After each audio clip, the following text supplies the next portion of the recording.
کویت کې، په قطر کې، په مصر کې، په عمان کې د سټورونو نه او دکانونو نه د انډیا ټول پروډکټ اوچت کړلی شو درې کړل.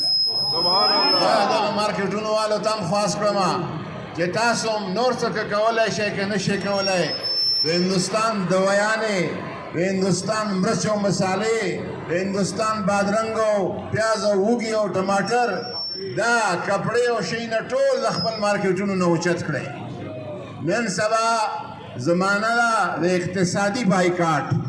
هغه ته چې زور ملاوږي هغه په خپل زام کې دا وایي مودي بدبخت، مودي کوترای سپی، هغه په دې خبره باندې چې زه د دنیا ټولو نه غټ ډیموکراسي یم. مودي کوتا مودي کوتا مودي کوتا. هغه وایي چې زه د دنیا ټولو نه لوی د 1 ارب خلکو نه زیات ډیموکراسي او جمهوریت یم. هغه جمهوریت یې خلکو ولیده، هغه ډرامه چې کومه د لوی جمهوریت و هغه خلکو وکتله، د سیکولرزم هغه ډرامه خلکو وکتله. او نن چې کوم سلوک په هندوستان کې روان دی د مسلمانانو سره، او کوم بد تهذیبي او بد سلوکي د مسلمانانو په خلاف روانه ده، او مسلمانانو ته ویلی کېږي چې یا هندو شه که نه هندوستان پرېږده، یا هندوتوا چې کوم سوچ دی یا هندو شه که نه هندوستان پرېږده. او تاسو به لږې ورځې مخکې مسکان هغه زنانه چې په پرده کې او حجاب کې خپل کالج او یونیورسټۍ ته نه پرېښوده، دا یو مسکان نه دی، په لکونه او کرونونه داسې مسکان دي چې هره ورځ د هغوی بې حرمتي او بې عزتي کېږي. خو دغې خبرې یو شی ثابت کړه، هغه دا ثابته کړه چې پاکستان جوړېده چې هغه وخت کې کوم چا مطالبه کړې وه، صحیح مطالبه یې کړې وه. هغه غوښتې چې کړې وه صحیح غوښتې کړې وه. دا سوال اوس ختم شو چې په دغه هندوستان کې دا اوس چې کوم هندوستان دی په دې کې به هغه چې کوم عذاب کې پراته دي دا مونږ به په کوم عذاب کې پراته وای. حاضرینو، په دې حالاتو کې زمونږ یو وزیر اعظم، یو ګوډاګی وزیر اعظم، یو نالایقه امپورټډ او غلام او بیکاري وزیر اعظم ناست دی. امپورټډ حکومت هغه په دې ځان خوشحالۍ چې د مودي مور ته ساړي ورولګا، مودي ته سپریګانې او عطرونه او امونه ورولګا، تحفې ورولګا، خپل تجارت ورسره زیات کړه. کابل نه مودي په جاز کې کینی او د لاهور ریونټ په فارم هاوس کې د نواز شریف راکوشي بغیر د پاسپورټ نه، بغیر د ویزې نه، بغیر د اجازت نه. دا خلک لکه څنګه د امریکې او د یهودو خو غلامان دي، خو دا د هندوانو هم غلامان دي، دا د هندوستان هم غلامان دي.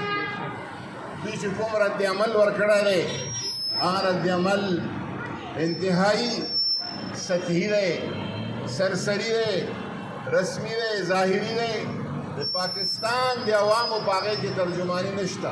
امپورټډ حکومت مرداباد، امپورټډ حکومت نامنظور، مودي کوتا مرداباد، مودي کوتا مرداباد، هندوستان مرداباد، هندوستان مرداباد.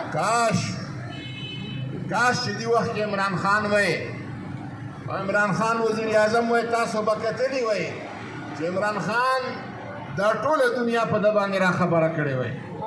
دا ظلم او دا بد تهذیبي او بطور خاص دا چې کومه اوس بېادبي ده، جامع ازهر شیخ هغه وایي چې دا د دهشتګردۍ یو قسم دی چې ته یو نیم ارب دواره د خلکو زړونو او روحونو له تکلیف ورکوې. دا د دهشتګردۍ یو بدترین قسم دی.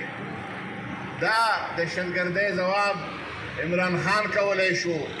OIC کې تاسو ته به پته وي چې نن سبا ټول عرب او اسلامي دنیا په میډیا باندې د عمران خان هغه تقریرونه چلېږي چې کوم یې په UN کې کړي دي او په OIC په پلیټ فارم باندې کړي دي.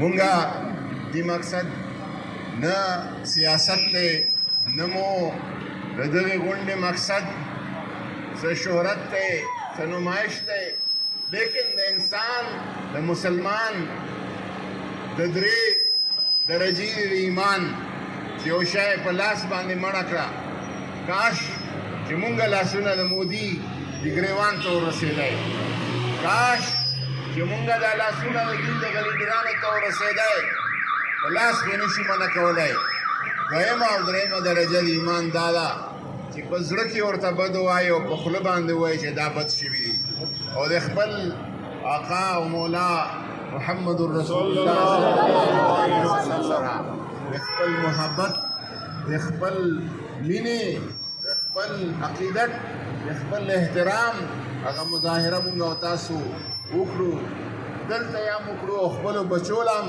دا سبق ورکو چې په هر شي باندې سمجوتا کېدی شي لیکن د محمد رسول الله صلی الله علیه وسلم عظمت او ناموس باندې سمجوتا نشي کېدی نعرہ تکبیر نعرہ تکبیر مودی سرکار آخر کې او دا مقصد نه دی چې مونږه